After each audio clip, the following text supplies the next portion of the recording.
As we create and share this sacred space together, let us take a moment to reflect on what brings us here. We've all come here for different reasons, as a result of different decisions, different cosmic hints. We've faced different challenges, shared different love, yet all of our differences have led us to this space, right here, right now. Some believe we're here for a greater purpose. Others hold fast to a claim of complete coincidence. Others' perspectives lie still somewhere in between. There are so many differences and potential sources of division. It might seem as though the odds were stacked against us becoming one whole. We believe different things, live and experience different things, value and even hate different things. And yet, we are the children of God, the children of the earth and the stars, fully grown adults here as a piece of the ongoing cycles of the universe. We have different explanations and definitions of who and what and why we are. Perhaps all hold some fragment of truth that we can treasure. Our revelation is not sealed. Despite all that is different, though, there is one thing that is certainly the same. Somehow, in some sense, we are all right here, right now. We are growing and changing and discovering here together, sharing this sacred space we've shared for years across the generations, though our gatherings have moved and changed in form as the world has turned. Constantly evolving, constantly changing. So let us continue. Let us change together. Let us adapt together. Let us grow together. And this morning, just like every Sunday morning, let us worship together. These opening words by Ella Boyer welcome all those who are gathered here on Zoom this morning to take part in our Sunday service. Welcome to regulars, to friends and visitors who are here today, anyone who might be listening in via the podcast or watching on YouTube at a later date. For anyone who doesn't know me, my name is James Blackall. I've been with this congregation for 22 years and I'm ministry coordinator with Kensington Unitarians. If anyone's here for the first time today, you're very welcome. Very glad to have you with us. Hope you find something of what you need. Please do hang around afterwards for a chat or get in touch some other way to say hello if you'd like to. Or you might try coming along to one of our small groups during the week. And to the regulars, thanks for all you do to welcome all who come, because we all have a part to play in co-creating this beloved community. Feel free to do what you need to do to be comfortable this hour. It's lovely to see your faces, but it's fine to keep your camera off. There'll be opportunities to join in, but they're not obligations. This morning's service is the first of two linked Sundays on how to be a Unitarian. Earlier this year, we held an online course of the same name, and quite a number of us gathered on alternate Thursdays through January, February and March. I think we peaked with over 40 of us at one point, and we were doing some in-depth reflection together on our faith. This week and next, I've invited some of those who participated in the course to share some of their thoughtful reflections with the rest of the congregation. So today we'll be hearing from Charlotte Chanteloup and Patricia Brereton.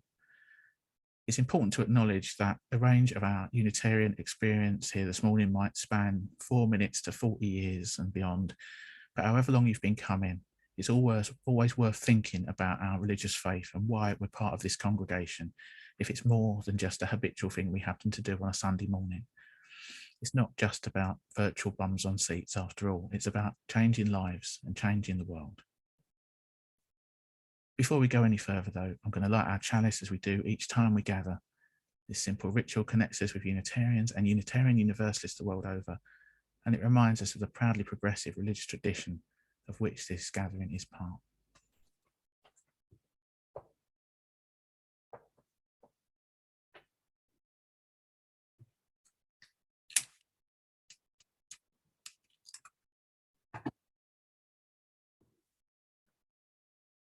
A chalice lit in our midst is a symbol of our liberal faith. A faith built on the foundation of freedom, reason and tolerance. A faith sustained by acts of kindness and justice. A faith that visions a world flourishing with equality for all her people. A faith that demands living out the truth and goodness. A faith that requires thoughtfulness and mutual care. a faith of wholeness and liberation. And this tiny flame is a symbol of the spark of all this within each and every one of us.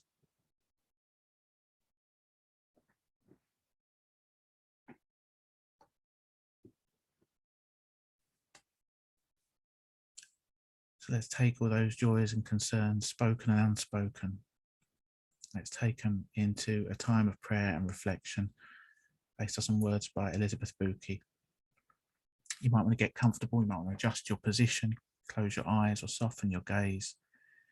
It might be a posture that helps you feel more prayerful. Whatever helps you get into the right state of body and mind for us to pray together now, to be fully present in this sacred time and space with ourselves, each other, and that which lies both within us and beyond us.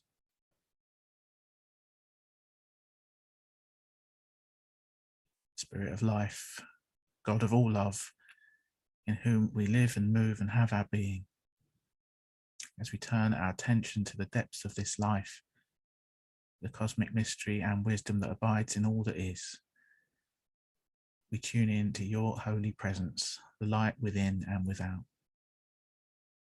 Be with us now as we allow ourselves to drop into the silence and stillness at the very center of our being. We gather in reverence and thanks for you, ground of our being, source of all good. We're grateful for the gift of another breath, for each precious moment of connection and beauty and truth. Cry with us in our pain for our world. Remind us that we're loved just as we are. Remind us that we are connected with all that is. Remind us that we do not journey alone.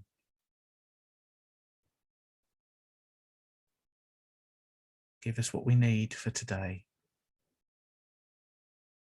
Call us back to our promises, our commitments, our values. Help us love ourselves and each other, and to show that love in our actions. Make us instruments of justice, equity, and compassion, and free us from all that is evil. We declare that life and love are stronger than tyranny and fear. A world of beauty and love is coming, and we must shape it together.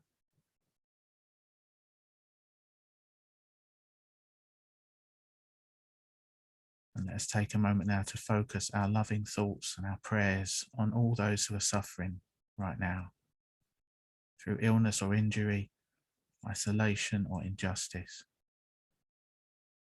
And let's also pray for those who care, those who act and speak to improve the lot of those in need. In these few moments of stillness, let us call to mind a person or a situation that's in need of our prayers this morning.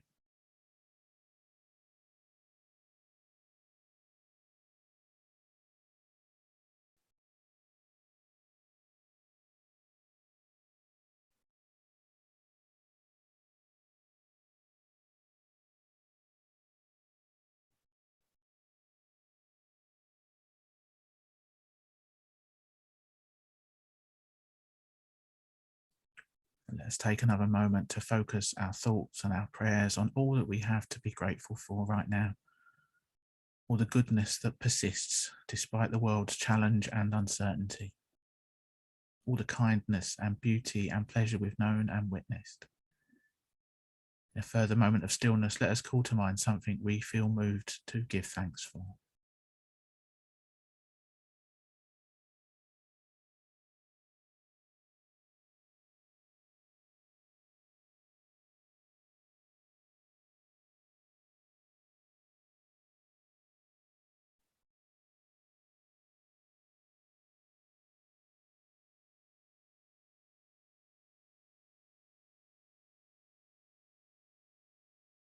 Spirit of life, God of all love, As this time of prayer draws to a close, we offer up our joys and our concerns, our hopes and our fears, our beauty and our brokenness.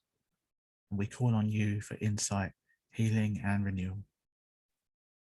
As we look forward now to the coming week, help us to live well each day and be our best selves, using our unique gifts in the service of love, justice, and peace.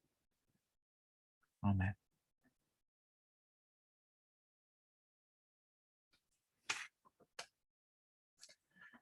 Time for us to sing.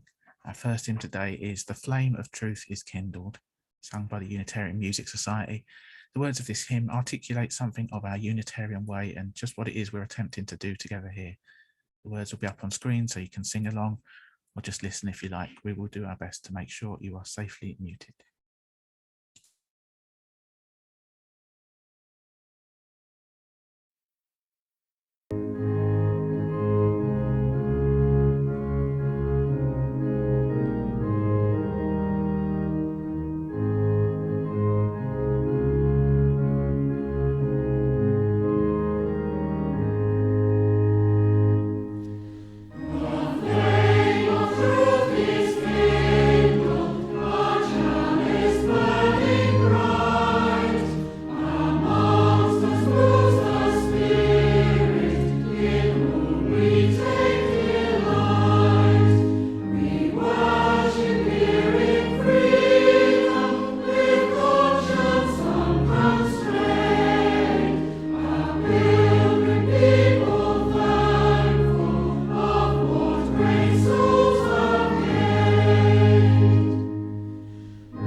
So, as I mentioned earlier, between January and March of this year, we held a 6-part course on how to be a Unitarian.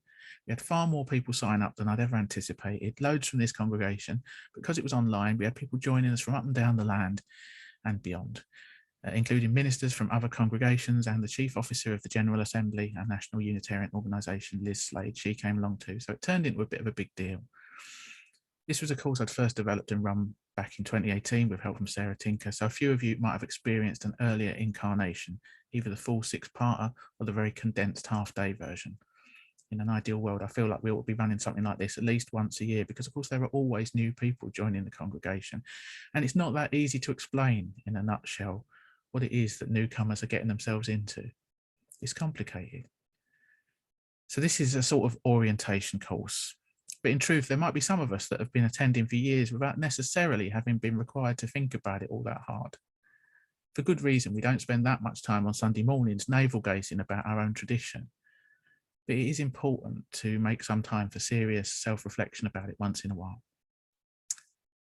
Each week of the course had its own theme and focus, starting with an invitation for each of us to reflect on our own experience of Unitarianism, then on to issues of theology, history and values, looking at the wider national organisation and how our independent congregations work, how our Unitarian involvement might mesh with our own personal spiritual journey, and how our shared values might play out in terms of social justice and change in the world. But that barely begins to cover all the stuff that we covered in those 12 hours and all the great conversations we had. Now, I'm not just telling you this to make you kick yourself and say, I wish I signed up if you didn't, but it does seem important to bring a little of what we covered on the course to a Sunday morning audience, as it were, for the benefit of those whose lives didn't really allow them to sign up to such a big commitment. It seems like a good idea so that we can all join in and continue this important conversation with a few shared reference points. So in less than 10 minutes, possibly less than 7 minutes, I'm going to give you the very, very digest version of what we covered.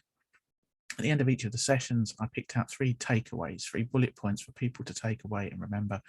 And I'm going to run through them now at relatively high speed to give you a bit of context for the reflections that are going to be offered by some of the course participants this week and next. Now, bear in mind that some of these bullet points are distilling incredibly nuanced conversations and discussions into relatively few words. So if any of it makes you raise your eyebrows slightly, that is surely an invitation for you to hang around afterwards this week or next and have a chat about what it all means for you. I will put the text of this takeaway list up on the screen as I talk it through, but if anyone wants a slightly expanded version of this to reflect on at leisure, send me an email or drop your details into the chat and I can email you the handout, the handy 2-page handout on how to be a Unitarian for future reference. Let me show you the takeaways. So number 1, Unitarianism is a religion. We gather in a community for a sacred purpose. Unitarians are free to believe what their own life experience tells them is true and what the promptings of their conscience tells them is right, based on deep reflection and reasoning. It's not just anything goes. Unitarianism is full of contradictions. As individuals and as a denomination, we can be both rational and intuitive, humanistic and theistic, scientific and mystical. We find it healthy to hold these in balance. Unitarians are open to insight and wisdom from a wide range of sources, including direct experience, the collected wisdom of the world's religious traditions, reason and science. And we often say that revelation is not sealed. Unitarians take responsibility for working out their own personal theology. With freedom comes responsibility, and we must do our own work.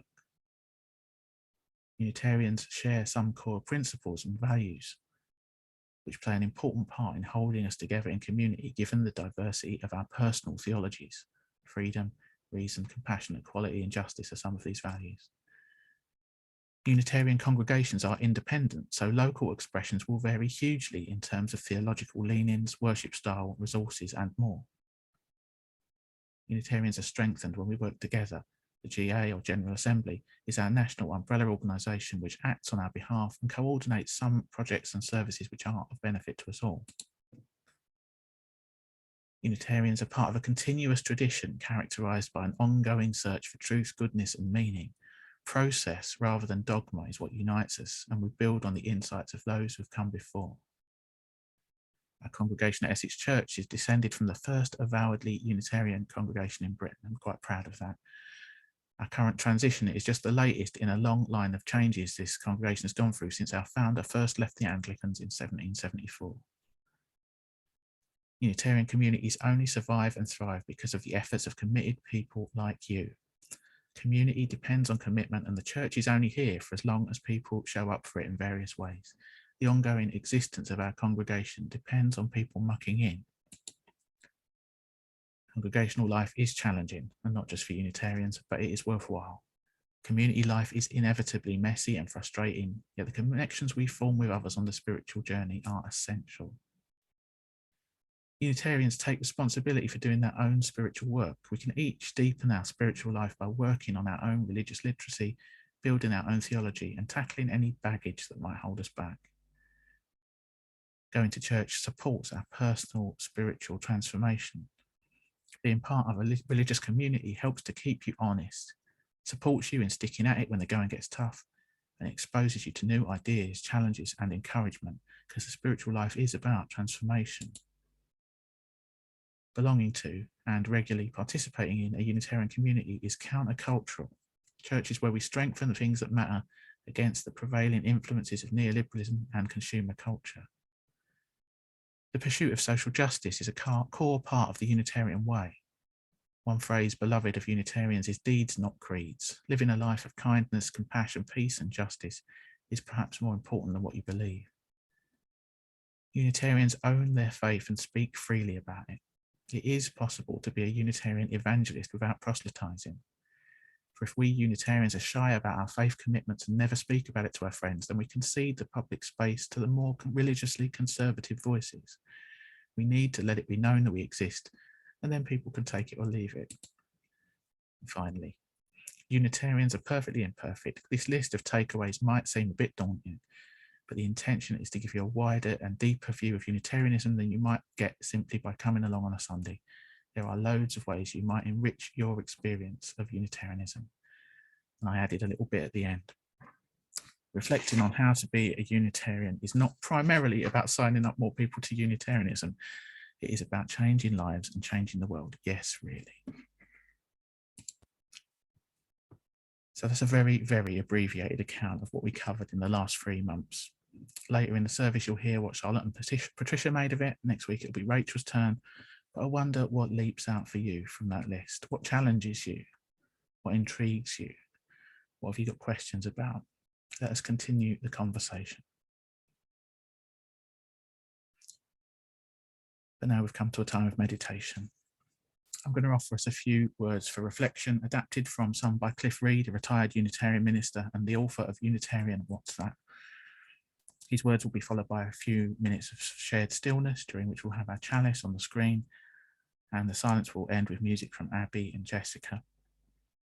So let's each do again what we need to do to get comfortable. You might want to get your feet flat on the floor to ground and steady yourself. You might want to close your eyes. As we always say, the words, the images, the music, they are just an offering. Feel free to use this time to meditate in your own way.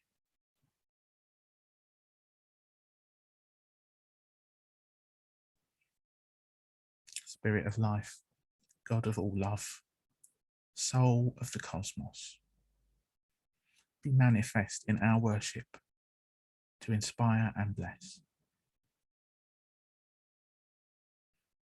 May we feel between us a kinship too deep for words. We celebrate the ties of community that make us one. Let us celebrate this fellowship of the liberal faith. Grant it strength and vision to be a blessing to the earth. The global commonwealth begins with us. The global commonwealth, a vision of the world made one in peace and plenty, where justice reigns and love and all are valued. What matters is that we help to build a better world. What matters is that our faith should make us better people somehow. Only so we can build a better world, living with true righteousness and compassion. We reach out in inclusive welcome to all those who share the vision and the will to make it real.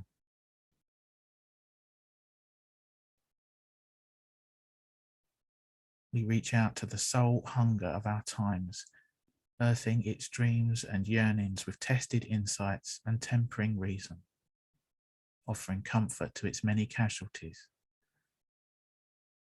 To this fellowship we pledge our support, and to the free and loving faith that it upholds. As we move into a time of shared stillness now, let us each meditate on our own place in this community and its mission. What might it mean for you to be a Unitarian?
During the How to Be a Unitarian course, I realized how contradictory my faith could be. I pride myself on making rational decisions, but cannot help but think that some things are just meant to be. I am both humanistic and theistic. I go through phases of rejecting and embracing God language. Unitarianism is a strange thing. It has a long tradition. Essex Church was founded in 1774, and the wider movement dates back centuries. But it adapts to contemporary knowledge and insights. In my mind, it's even fundamental to Unitarian values and beliefs. This process of ongoing discovery is essential because the great mystery is ever unfolding. Because revelation is not sealed, because Unitarianism is a progressive faith, it needs to adapt to contemporary insights and values. This inclusivity is a big part of why I and many other people felt comfortable joining this movement. I find this church and this movement to be a safe place for me. I feel comfortable attending because I know whatever will happen will mostly fit in with my values and my beliefs. But as Jane put it during the course, if you are who you were when you came in, we failed. Being challenged in my beliefs and my values is not comfortable. Meeting new people with different life experiences is not always comfortable. But to have the opportunity to grow, we must be challenged, and it doesn't always feel comfortable. Still, Unitarianism and Essex Church, as it's where most of my experience comes from, can provide a place that makes being challenged feel safe. This way, we can engage more freely with the wisdom that we are given. Nevertheless, in a culture that can sometimes feel more and more secular, how can we reconcile tradition and adapting to the new world? Church going is against the flow of culture, and committing to a faith can be countercultural. In this space, I'm not trying to be more productive. It is a commitment that I make to myself to find life-changing meaning in my existence. Another contradiction I grapple with was highlighted during this course. In a faith that emphasizes an individual's search for truth, how can we speak freely about this religion? It can seem difficult to talk about what our faith means to us without feeling like we are trying to proselytize. Two things helped me reconcile this spiritual conflict. First, it was said that if we don't talk about progressive faiths, then only the loud voices are heard. This may send an inaccurate message of what faith must be. Second, during a moment of reflection in that session, I wrote a little script about how to talk about my faith. Until now, I would always end up telling the history of the movement. It took a long time, and I'm not sure it was an adequate answer. The advice I was given for this is, explain what my faith and my participation in the movement bring me. This way, I can talk freely about my faith without feeling like I'm trying to get others to convert. Unitarian theology is of this world, not of the next. So in a faith whose aim is to build the kingdom of heaven on this earth, it seems logical that Unitarianism would be like life, full of contradictions.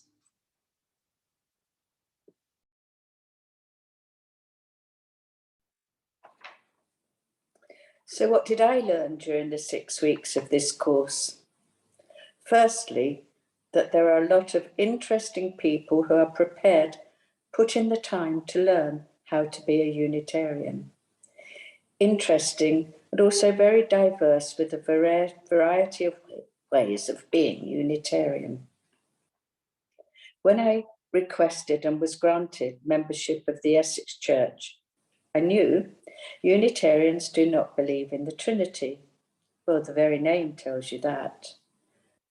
I was also aware that they do not accept the doctrine of original sin, the belief that every human being is born into sin and every human being needs saving from sin, and that this salvation necessitated the sacrifice of God's only Son.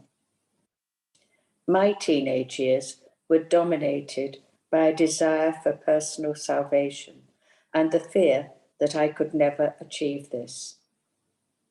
But that was a long time ago, and by the time I arrived at Kensington, I had ceased to believe in much that I had grown up believing.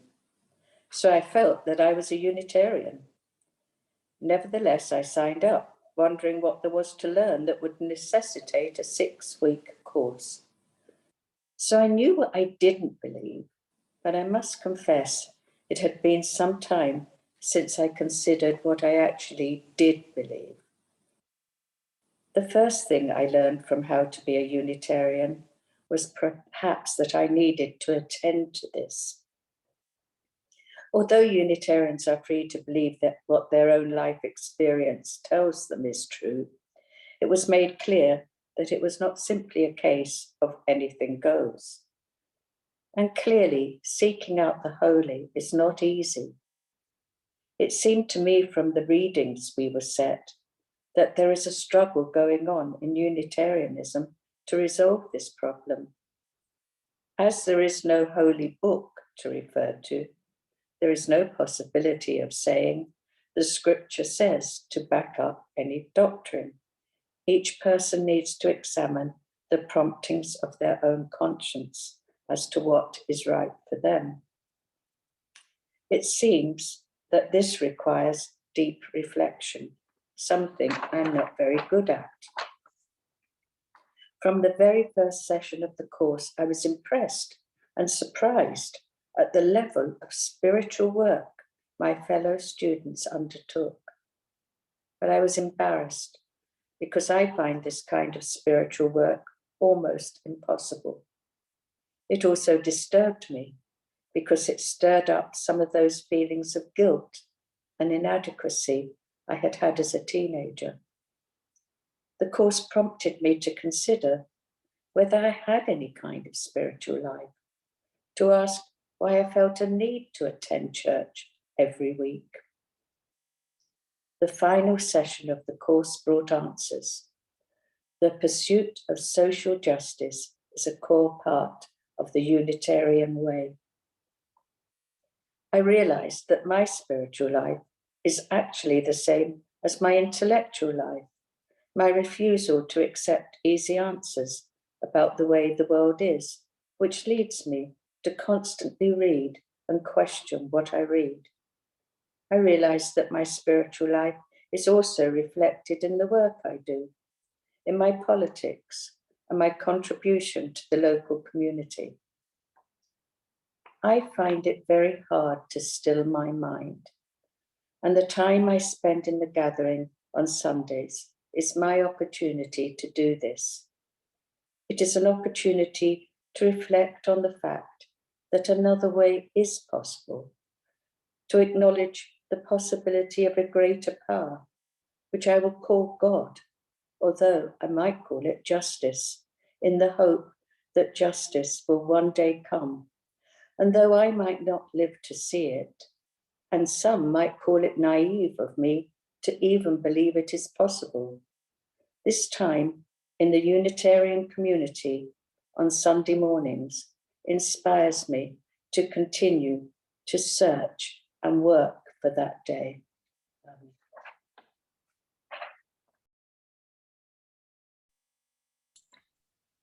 Thanks so much, Patricia and Charlotte, for sharing your thoughtful reflections this morning. Time for just one last hymn. I've picked this one to connect with Patricia's closing thoughts on the centrality of justice in the Unitarian way. The words of this one are particularly pertinent in this moment where we're getting increasingly aware of how difficult it is for many to afford the basic needs of life, as we heard in the candles earlier.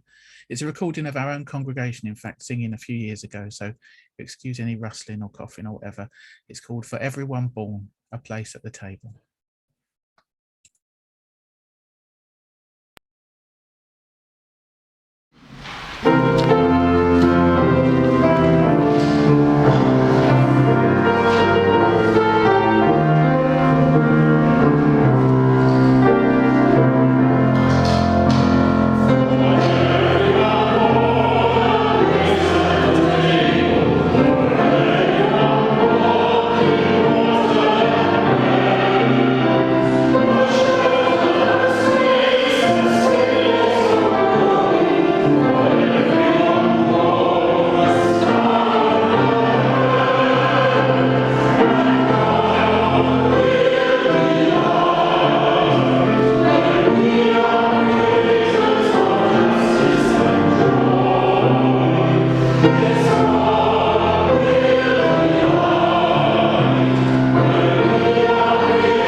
Just a few announcements now. Thanks again to Charlotte and Patricia for their reflections, to Abby and Jessica for our lovely music, for Hannah co-hosting so capably.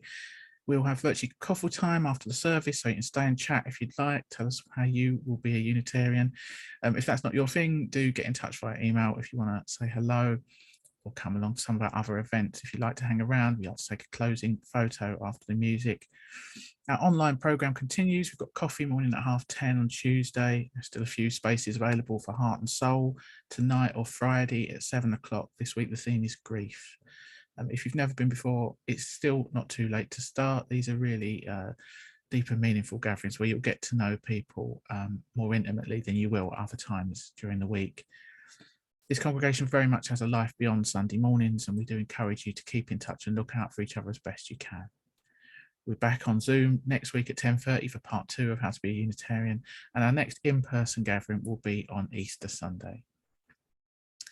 So we've just got our closing words and music now. I invite you to select gallery view at this point if you can, so we can all see each other and get a sense of our gathered community as we close.